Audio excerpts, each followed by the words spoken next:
Grinder lang naririnig. Wait lang. Yung grinder sa yung Labas yun, nag-continue. Hindi sir, ginamit kasi yung...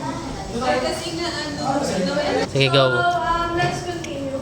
So, ang answer kanina ni John Lois is string, no? And nagmumula siya sa mga behavior. Binigyan mo na siya. Ano ba yun? Binigyan mo na. Okay, so for our next audio. Wala, nakapute. Kahit ako.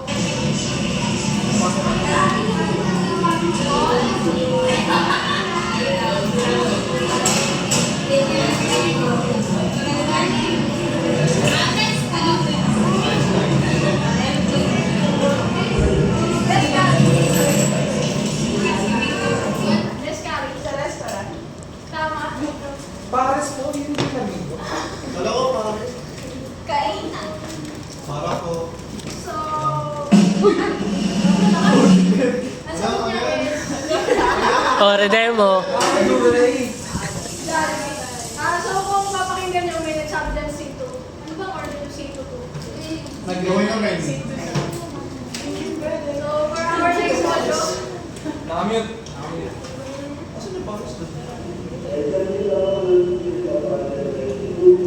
yes, hello. Ano yan sa edad? Tether T. No. Sino pa? Yes, simbahan. So, tama. Wow! Kapag nasagot ni Jello. Kami kasalanan ng mga. Hindi ka sa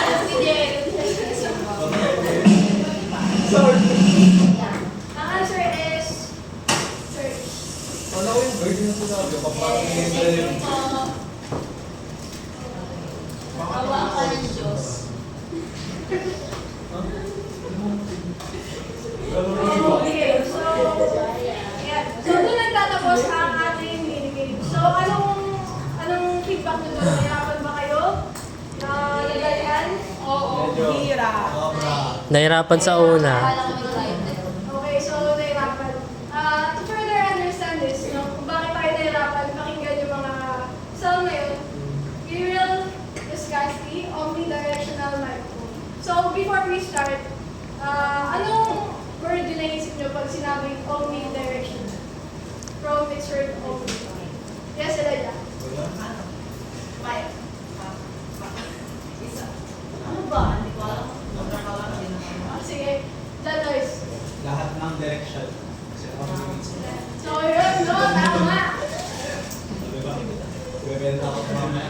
So, omni, from the word omnis means all in Latin. Kaya, omnidirectional siya. So, ang omnidirectional kasi, it picks up sound from all the direction. And equal siya, no? And, ayun, it allows you to hear 360 degrees. So, here is an example of an omnidirectional method. So, yan. So, since omnidirectional nga siya, and it allows you to hear audio from 360. So, kung nandito ako, maririnig pa rin. Kung nandito, maririnig pa rin. Kung nandito, maririnig pa rin. Kung nandito, maririnig pa rin. Since, yun nga, omnidirectional siya. And for this reason, omnidirectional microphones are very useful when listening to multiple sounds simultaneously. So, kahit sabay-sabay tayong magsalita ngayon, mag-pick up niya yung sound na yun. And for example, sa musical instrument, di ba kapag ang banda, meron siyang drummer, meron siyang guitarist, meron siyang vocalist, and bassist, no? And pag ginamit mo yung omnidirectional microphone to record these sounds, no, madidinig siya. Madidinig niya lahat. Lahat ng instrumento mo yun. And for conversations also. So, kung meron kayong group meeting, pwede nyo kalagay ito sa gitna, and madidinig kayo nun. All equal. And since alam nga natin na omnidirectional exists, no? It tells us na hindi lahat ng mic ay pare-pareho. You know? And alam niyo ba kung bakit? Or saan siya nag-differ? Bakit magkakaiba ang mic? May nakakaalam ba? Magkakaiba yung mic? Oo. Bakit? Paano? Wala? alam niyo ba kung paano nagkakaiba-iba yung different types ng mic? Yes, Isa. Sa direksyon kung saan nakatutok. Yes, no, tama. Medyo. Tama. So, Yung size ng mic. hindi. Kung paano nagkakaiba yung mga different mics? So, syempre may type na omnidirectional. Paano sila? Pick up ng ano, voice. Oo. Ang sagot sa tanong, quiet. Quiet. Nag-bilis ka sa harap. And nagkakaiba pa siya based on their polar pattern. And ang polar pattern is, it illustrates how much sound a microphone picks up from different directions. So, tama yung sagot, guys. And here we have 3 types of polar patterns. So, first we have omnidirectional, which is this microphone. And since it collects signals equally from all directions, their polar pattern is perfectly circular. So, since nga, ang sabi kanina pa ay omnidirectional ay nakaka-pick up ng sound from all directions, syempre yung polar pattern niya is circular. And ang example nito is yung boom mic. Alam niyo ba kung ano yun? Diba? Yung mahaba and may mic sa dulo. And another example of this is yung phones nyo. No? Inherently, ang mga naka-install na type ng mic sa cellphone natin is omnidirectional. So kapag ginanyan nyo siya, madirinig mo. Next naman is bidirectional. These specialized mics gather audio simultaneously from 2 directions. So, kung kanina sa omnidirectional is all directions, no? Dito naman is dalawa lang, from front at saka sa back, or from side to side. So, ang example naman dito is yung mga ginagamit ng singers, especially kung magtutuwid sila. Kasi syempre, diba, magganito. Next naman is unidirectional.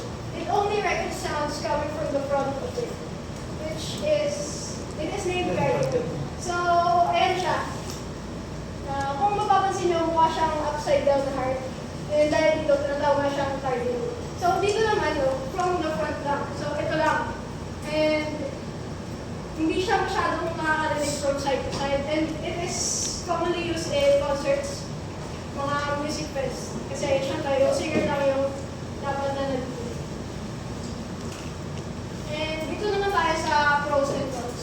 So first we have, it captures sound from every direction. So dito, no, kanina ko pa nga sinasabi, omnidirectional is it captures sound from every direction. And kahit saan ka tumayo, kahit nandito ako, kahit nandito, kahit saan, kahit nandun, kahit nandyan, kahit nandun, madirinig niya. And next naman is, it eliminates the proximity effect.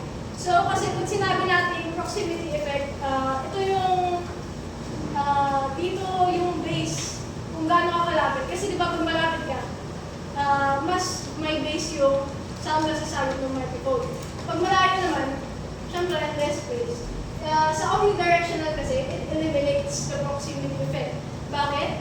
Kasi, it doesn't matter kung gaano ka kalayo or kalapit. Same pa rin naman yung nasasagot na.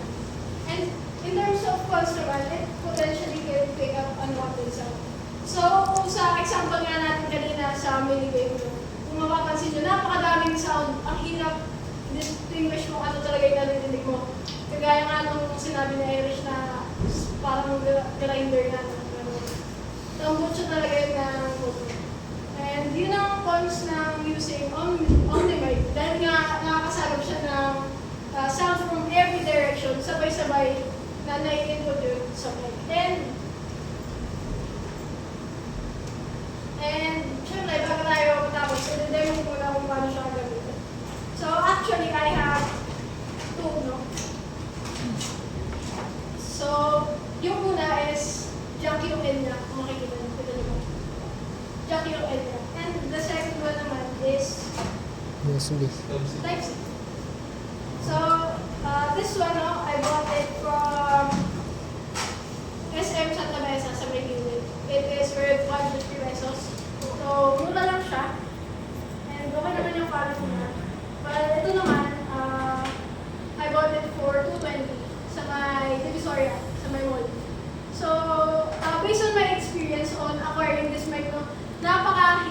Kasi, hindi alam ng mga nagbebenta kung ano yung gusto kong bilhin. Hindi nila alam kung ano yung OmniBike.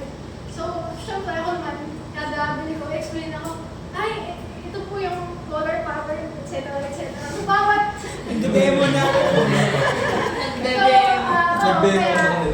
sa ulo ko na siya. No? Nag-practice ko na siya dun sa mga tindera sa taon. Galing akong Recto, galing akong Quiapo, galing akong Divisorio. So, ang hirap, no? And mag-distinguish mo lang siya kung binasa mo yung box. So, kung makikita niyo dito, nandito, yung implicit arrow, nakalagay siya omnidirectional.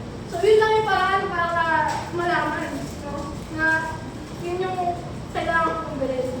And napakahirap, no? It is very difficult bumili ng bike na yan. Kasi nga, hindi siya alam ng nakakarawi. So, Napindot mo eh. Yung mic. Mic. Yung mouse. so ayun, may questions ba tayo tungkol sa discussion or Wala po. Wala, okay. So, let's proceed to the activity. So, for this activity, gagamit tayo ng mic, no? And its direction is record sounds that are usually heard within the classroom. So, ano nga ba yung karaniwang nabibig sa classroom? 1/4, ma'am. Yan, tama. Boses ng estudyante. Ano ba? Oo, tama. Yung Electric mga... fan. Tama. Electric. Oh, electrical. Aircon. So, yan, lahat, ano? Yan yung air record nyo. Hindi ko naman kayo nire-record na mahaba. Na kahit 10 seconds or 5 seconds. Okay na yun. And make a brief description of what you heard by answering the sound reflection worksheet. So, for this activity, hahatiin ko kayo sa dalawa. So, group 1 and group 2. And you will receive each a worksheet. So, sa worksheet natin, makikita natin is group number and a series of questions. Madali lang naman. Kahit isang sentence or isang word, pwede lang. And name of group members. So, and dito naman, submission folder ng audio na ma-record natin. So, this activity will be done in 5 minutes. So,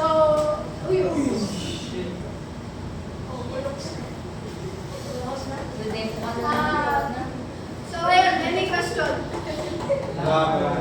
Wala? Okay, so, ayun, 5 minutes.